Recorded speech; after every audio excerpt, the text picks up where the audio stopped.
Is there life on other planets? What are UFOs? Does the government know things that they don't tell us about? And how does all of this tie into prophetic events and a warning that Jesus Christ himself gave to the modern church? Today's guests are here with a prophetic warning you aren't going to want to miss.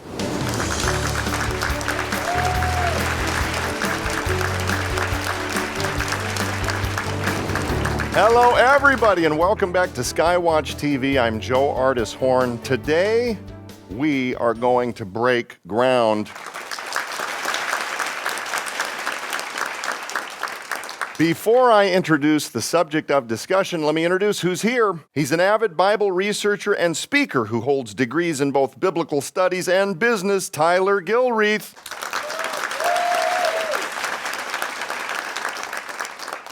He's an expert on national security and foreign affairs whose service includes working on multinational programs for the Department of the Army at the Pentagon, Lieutenant Colonel Robert Maginnis. She's a credentialed private investigator that oversees the research arm of SkyWatchTV and Defender Publishing, Allie Anderson. His broadcasting career has spanned for more than 40 years. He's the best-selling author of the groundbreaking books Last Clash of the Titans, The Great Inception, and The Second Coming of Saturn, Derek Gilbert. And she's a legend and pioneer of podcast, radio, Christian television personality, and best-selling author of the Red Wing Saga, Sharon Gilbert.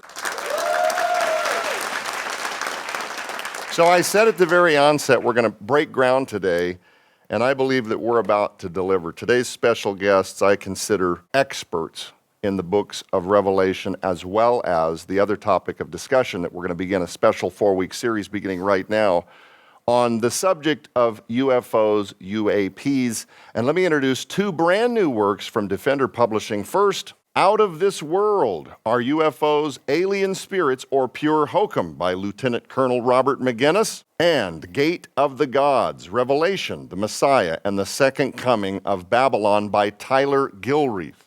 Two fascinating, timely books from Defender Publishing. And I want to start with you, Bob, with the discussion around UFOs. This is a topic that many people have long felt that they've kind of seen on the Discovery Channel, or perhaps they've read other works or seen documentaries, or others have written about or pontificated about via podcast. And in some ways, there's a challenge in taking on a subject like UFOs because it is a bit of an exhausted kind of area of research that most people look at superficially, kind of drive by, and they cherry pick what others have written. But that is not what resides in the book Out of This World. What you have assembled here is kind of a master clinic that takes people, the readers, the consumers of this information, to an entirely new layer. Do you want to explain what motivated you to write this book? Yeah, Joe, I really didn't want to. Your father asked me to do it. Last summer, I wrote an article for Fox News, the Bible's explainer on UFOs, and I sent Tom a copy, and this is his email to me. Okay. Your UFO article on Fox is fantastic, exclamation point. Would you be interested in writing a book on this subject? It is very timely and insightful, and right down Defender and SkyWatchTV's alley. So I came out here last time I saw Tom, and he convinced me. And so I went back and started in August. It is a spiritually charged issue. There's no question about it. But my background is unique. I have spent many years in the military, but the last 30 in the Pentagon. Most of all the government's activities with regard to UFOs have been out of the Pentagon. I know the Pentagon better than most. Mm-hmm. There are 22,000 people that work there. I was there the other day. You have all these secret places all over, and you just can't go in there. And so you may not know what the other person is doing. So I spent a lot of time there, plus another quarter of a century in uniform. I have a scientific background, which is somewhat unique. Obviously West Point and also Naval Postgraduate School. I grew up in this U.S. space program. I was next door to the guy that put Saturn V, which was the major booster that put the Apollo astronauts on the moon. Down the street were friends that had come over from Germany. They worked for Wernher von Braun. I got an award for Wernher von Braun. So I grew up in that environment, that cocoon of science, and I wanted to be an astronaut, and I was just too big. But I really think this is an important topic because most people are perplexed by this issue. Elon Musk, Billy Graham, and the U.S. government have one thing in common, and that is they're not sure about aliens, but there's something out there. Right. And, I work with Mike Heiser. Mike's gone to be with the Lord. I work with Chuck Missler. But both of them did some, very important work on this subject. And so I bring all of that together in this book because I'm a skeptic about aliens. However, I'm not a skeptic about the Lord. I know there are real angels. And I come down on the side that a lot of what we're seeing today, I believe, are of a spiritual, the unseen realm. I don't deny they exist. I'm sure, people that I talk behind the scenes say, yeah, these are real. But the Pentagon, in their most recent study, doesn't come to that conclusion. They don't even talk about this. They only look at certain parts of it. The rest of it, they will not. And that's the nature of our government. So that's why, I suppose Tom said, maybe you do need to write something on this, which is what I did. Sharon and I, at the behest of Tom Horn, went to Roswell in 2017 for the 70th anniversary of the 1947 Roswell incident. And we did a number of interviews that are available through SkyWatchTV. The Roswell UFO Festival every year is clearly a religious event for most of the people who attend. When we went there, you'd assume being a UFO event that they would be interested in the aerospace engineering that allowed aliens to travel the vast distances between the stars. But we didn't see any of that. We didn't see MIT or Caltech recruiting the next generation of aerospace engineers. What we did see were a lot of crystal readings and palm readings and tarot card readings and people who were there looking for the answers that are in the Bible. Where did we come from? Why are we here? And what happens to us when we die? That's why your book is important. Absolutely. And that reminds me of First Enoch and, a lot of what I deal with because I've come to that conclusion. I've been in church ministry for 15 years, and this is going to be an important conversation in churches moving forward. Yeah. And it's going to be an unfamiliar conversation. Mm-hmm. And so I think it's very important now more than ever that there's material like Bob has written to guide the church through this, again, very unfamiliar, strange conversation, but we're going to have the conversation. It's coming. It's coming. Oh, yeah. That's right. And so we need to know what's going on. Right. And I'll step in really quick and say another thing that dovetails with what Tyler is saying about this conversation that the church is going to have, whether they're ready for it or not at some point. Why do Christians care about this topic? And I know that we're going to spend the next couple of weeks unpacking this. So just to kind of set up what maybe is coming. Why should Christians care about this subject? The prophetic end times are coming. I believe that it's the spiritual world that we're seeing manifest itself in a very significant way even today, and it will escalate in the future, that we're being led in that way. The Antichrist could very well be a spirit representing herself as an alien. Mm-hmm. The culture is inundated with this whole mindset about aliens. You go on TV and you see all these monsters and alien travel and so forth. But the most recent report coming out this spring from the Pentagon says, we have no conclusive evidence that we've been visited by aliens. And, I've gone through there. And it's interesting. I say everything they do, but then I go the additional step and say, this is really a spiritual phenomenon. So the American people are inundated from the culture with this mindset. And as a result, they believe by large numbers that there are aliens out there. Sure. And I don't know, like Billy Graham said, the Bible doesn't speak of aliens. It speaks of spirits. But Billy Graham didn't dismiss the possibility that our God, an omnipotent God, like rabbis around the world have said, yes, there's a possibility my God created other beings elsewhere. I don't know who they are. I don't know if they visited here, but he didn't dismiss that. Neither do modern man. So it's an interesting issue. Well, and don't you think that pastors need these books? Because we see in 2 Thessalonians, even him whose coming is after the working of Satan, with all power and signs and lying wonders. Yeah. people are going to fall for these lies. Well, they do. And you know, I mentioned First Enoch, and I was fascinated by what it says in there about what it's going to come to mankind from these watchers, from these spirits and so forth. You know, I've said on this program before, my own mother worked for Gene Dixon, who was, you know, a psychic working in the White House. I know for a fact that, yes, the government doesn't like the paranormal, doesn't like religious things or spirits, and won't talk about that, but it's real in Washington. It's deep-seated, Right, and it's exactly. around the world. It's filling the capitals of this world in ways and deceiving people in ways that most people don't appreciate. I would say that Washington, the deep state, loves the paranormal. They just don't like Jesus Christ. Amen. Well, and I was going to that's right. say, Amen. you know, it's going to be an easy fit, because if you look at the population at large, I always like to study, like, what are people on a large scale doing? You know, they may say they don't believe in God, but that means they don't want to believe in the God of the Bible. Yes. Because he has rules that are inconvenient for them. But do they want to believe in a God? Yes. You know, historically, mankind has always come up with some kind of series of deities to worship. So it's just who's going to be an easy fit for that role, and who's going to look like a very grandiose power that's beyond anything we ourselves are capable of. And so it's going to be an easy deception unless the church is prepared. Allie, they love the occult, but they don't love our God. Right. Yeah. And that's the difficulty. You know, much of what is happening in our world today, in America today, out of the White House, the Oval Office, you know, has a spiritual issue.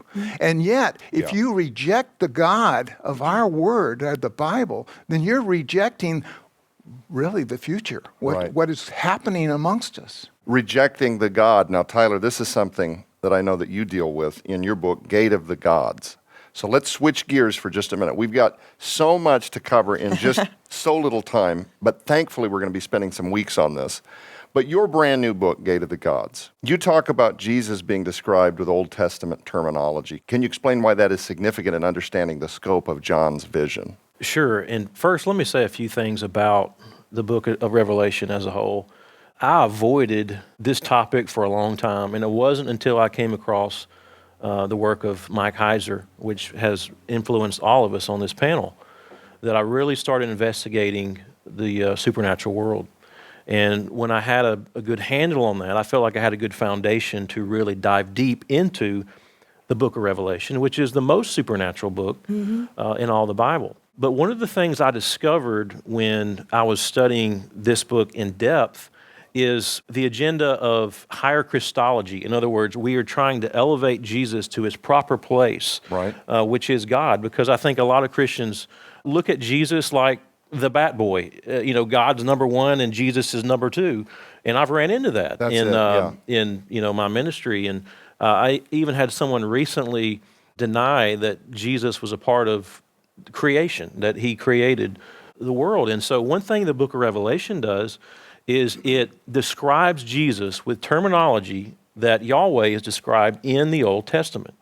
And this is all throughout the book to show the readers that Jesus is the Messiah of promise. He is the King of Kings.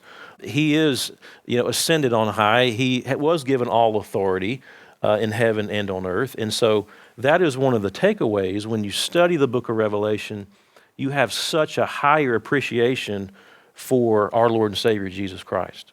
How is the Old Testament the blueprints of Revelation, and can you relate this to the things that Bob is sharing about what the world seems to be fixated on and this fascination with UFOs and of course, the Vatican, both recognizing that they're there but not being honest with what maybe parts of those factions believe that they assert they're about privately? Revelation is the pinnacle of all prophecy. It is where everything comes to fruition, everything comes to a head, and Genesis and Revelation are kind of bookends. And Yeah. without that understanding, we're missing a whole lot. And so the Old Testament is, like you mentioned, the blueprints. People are scared of Revelation because they don't know, is there something consistent, an interpretive lens through which I can view this book that is accurate and consistent? And the Old Testament is the blueprints. And one thing that John does, blender theology, I think we're all familiar with a blender. You want to make a smoothie, you throw some peanut butter in there or some bananas or whatever. And what comes out is this delicious, smooth drink. Well, that's what the book of Revelation is. It's bits and pieces, phrases, of statements in the Old Testament that John throws into a theological blender, hits the start button, and what comes out is this masterpiece, this beautiful tapestry of Old Testament theology all in one place. One of the reasons why people don't know this or catch this is because in the book of Revelation, John never says introductory phrases. Like Jesus would say, you have heard that it was said, or Moses said. That's not in the book of Revelation. And so you really have to do a lot of homework and due diligence to understand where these phrases and concepts come from, but they all link to the Hebrew prophets. And when And yet it's the only book that promises a blessing if you study it, if you hear it, if you read it. Yes. That's why when Yes. we began our series, Unraveling Revelation, which I think we're like 235 episodes we've in, been and at we're it a only long up to time. Revelation 19, we started spending a couple of months on Genesis. Wow. Because unless you understand the Genesis 6 paradigm, Right. you can't understand what's going on in the book of Revelation. And we're that's- in the Old Testament all the time. You know, that's what Mike, Heiser wrote about in The Unseen Realm, was about early Genesis and how that impacted the entire, Bible and the world. And then the same thing with Chuck Missler in Chuck's book. He deals with that. It's a matter of putting these in perspective in our present day. And I think that's the important thing, especially from my vantage point on this whole UAP, UFO thing. The world is being deceived. And that's by design. I don't blame people that are deceived. I blame them if they aren't willing to learn. I love the way Chuck Missler put the Bible, describing it as an integrated message system from outside our time-space domain. Absolutely. Yeah. Well, ladies and gentlemen, we want to make sure you know how you can get your copy of these incredible new works in the Out of This World and Gate of the Gods special offer. When you order this incredible offer from the SkyWatchTVstore.com, you'll receive the brand new book, Out of This World, Are UFOs Aliens, Spirits, or Pure Hokum by Lieutenant Colonel Robert Maginnis, that exposes the faults in both the science and theology regarding the existence of UFOs. The very real possibility that UFOs are manned by extraterrestrial beings much smarter and far more spiritual than humans that are preparing to deceive mankind as we approach the biblical end times. The recent surge of UFO activity all around the globe, and why Lieutenant Colonel Robert Maginnis is calling for Project UFO, a national strategy to determine if we face an existential threat, and so much more. But that's not all. You'll also receive Gate of the Gods, Revelation, the Messiah, and the Second Coming of Babylon by Tyler Gilreath, that brings to life the war between Jesus Christ and the power of darkness as illuminated in the book of Revelation. A cosmic end-time struggle between the Hebrew king of promise and the Old Testament gods of Babylon. The hidden Babylonian framework in the book of Revelation that can only be seen through ancient Near Eastern eyes. Unmasking Babylon the Great, and more. Also included in this must-have special offer for a very limited time, Lieutenant Colonel Robert Maginnis' best-selling book, Give Me Liberty, Not Marxism, and his book, Kings of the East, China's Plan to Eliminate America and Impose a Communist World Order. All of these items hold a retail value of $84. Yours now for your donation of only $45, which includes free shipping to all U.S. orders. So don't delay. You can scan the QR code on your screen using the camera app on your phone for instant access to this special opportunity. You can also visit us at SkyWatchTVstore.com or call 1-844-750-4985 and ask for the Out of This World and Gate of the Gods special offer right now.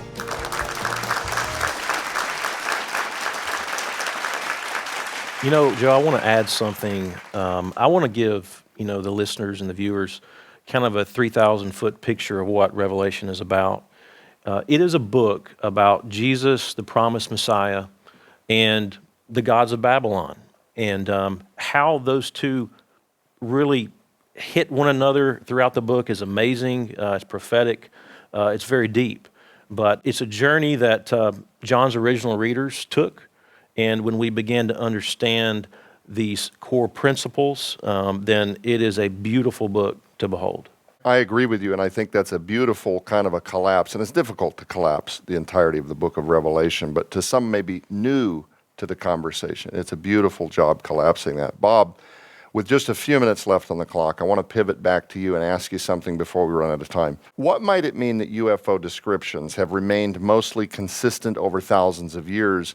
And would you say that these are basically spotted in certain places more than others? Are there places maybe on the earth where more people tend to, register complaints of sightings in the night or take photographs and try to upload them on the web via maybe other places that are saying, we don't even know what you're talking about. If I didn't see your photographs, I can't say that I've ever seen one. Yeah, when you juxtapose the ancient sightings of UFOs, UAPs, and with today, it's just fascinating how similar they are. The first UFO, of course, dates back allegedly to about 1440 BC in the Tully Papyrus, which was discovered by a librarian out of the Vatican and took it back. They took the language likely from Ezekiel 1. But subsequently, Richard Struthers, who was a NASA researcher, put together a very compelling article in the Science Journal looking at ancient UFOs. And he documented that using a template that was put together by a scientist that worked with the Air Force. And he goes through those, and he classifies them as flying armaments, glowing globes, and then other criteria. What he found, the interesting thing that really fits today, he looked at the shape, color, texture, sound, type, motion, occupants, time, location, and they all almost template what we're seeing today. And so over thousands of years, this hasn't really changed. And that is a compelling thought as we go forward. Bob, I'd like to ask you a question. Joe had asked where in the world these things are seen, if there's a hot spot or several hot spots. Is Israel a hot spot? Well, it has been. In ancient times, there are quite a few revelations regarding things that totally can't be explained. And I would argue that it was angelic beings or demonic beings and, things that you're well aware of. Since the late 40s, when we started to document by the U.S. government, certainly near nuclear facilities, military exercises, and others. There's a variety of scientific approaches to gathering data and assessing that data, and they crunch that, and I have it in the book, on the locations. And the locations are pretty predictable, especially certain types of incidents. And then, of course, the language that is used by those that are describing it is very similar to the ancient language through interpretation. So you look across thousands and thousands of years. Nothing is new under the sun, as Solomon would say. It's really, we're seeing, I think, the manifestation of a lot of spiritual activity. If you look at the Bible's full of spiritual activity. And some of these angelic forces or demonic, manifest themselves in very tangible ways. I can see them, you could see them. They act like us in some cases, but in other cases they don't. Entertain angels unaware. Absolutely. Where Christians should not be afraid to engage with this topic, because while the true believers in the UFO phenomenon want to believe that we've been visited by extraterrestrials, even secular researchers acknowledge that the craft that are seen appear to behave in ways as though they're supernatural. They're moving in and out of our dimension. And it's like, I think we as Christians say, yeah, we totally agree. The earth has been visited by inhuman entities for literally thousands of years. In fact, since the very beginning of time. Well, and one thing I'll add is that the cultural movement surrounding the institution of the church, it's shifted. Decades ago, the institution of the church was thriving a lot more than it is now. But so were other institutions and other clubs. It was very culturally trendy to be involved in things like this. But as people have become busy and jobs are more demanding than they were before, and people are working multiple jobs where before maybe they were only working one job, attendance to any kind of an institution, whether it's religious or otherwise, has declined. So the only way that the church is going to be able to stay involved and engaged with our current culture and stay relevant to our current culture is if it's prepared to tackle the tough questions that culture brings. And if they stay outside of that and say, sorry, we don't address that, these people are going to say, nope, I tried church, it didn't work for me. I'm going down the road to the True Believers Club where they will answer my questions. Yeah. So that's something that the church has to be ready to take on the tough questions, even if the answer has to be, I don't know, let's dig in the Bible together and try to find the answer to this. Yes, but those who do try to study it and talk about it and preach it are called fringe. Oh, for sure. They're Also true. Crazy. Yeah, and right. so there's a fear factor, and you're in government. Don't you get that? Hey, yeah. Bob, you believe in these unseen things? What's with you? One of the things that really startled me when I co-authored the book back in 2017, The Day the Earth Stands Still, was looking at surveys of what American Christians believed, what American adults believed about, number one, the Bible, and number two, the UFO phenomenon, and found that the percentage of American adults with a biblical worldview, as defined by Barna, was about 9%, whereas about 36% of Americans believed we've been visited by ETs. Yeah. That percentage of believers who have a biblical worldview in the United States is now down to 4%, which means there are 9 times more people who believe in ET than believe in the God of the Bible. So this is why the church needs to engage with this. There are more of them than there are of us. Yeah, it's consistent over time. Yep. And unfortunately, the less you believe about, our God, about spiritual issues, the more you're looking in the occult, you're looking for, these aliens to come down and rescue us from our dire sin. Mm-hmm. And yet, if you go back to early Genesis, we've seen the story all the way through Revelation as to why we were in the fix we are today. And one thing I'll say is, one thing we need to be listening to the terminology that's being used, NHI, or non-human intelligence.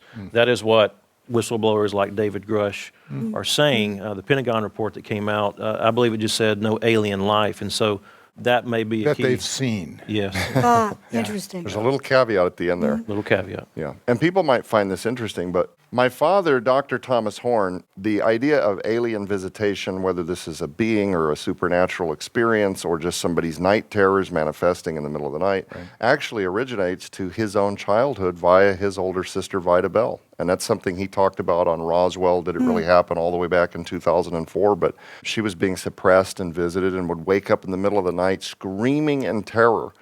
And this was something that, as a very young person, as she would sketch these beings out long before, these would be identifiably the traditional stereotypical depiction of an alien gray, Right. with the large bulbous heads and the big black eyes as a child.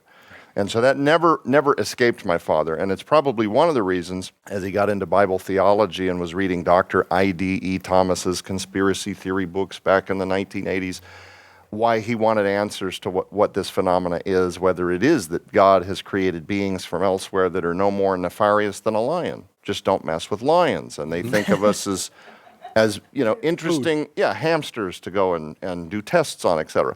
And it's probably why, Bob, he really felt excited when he saw your Fox News article and why he asked you to write the book. Are you glad that Bob took one for the team and wrote this thing for my dad? Unfortunately, we're all out of time, but join us next week when we discuss the religious and even idolatrous implications of this very topic. For everybody here in studio and on panel, Bob, Tyler, thanks for joining us today. I'm Joe Artis Horn. Keep your eyes on the prize, which is Jesus Christ. We'll be back.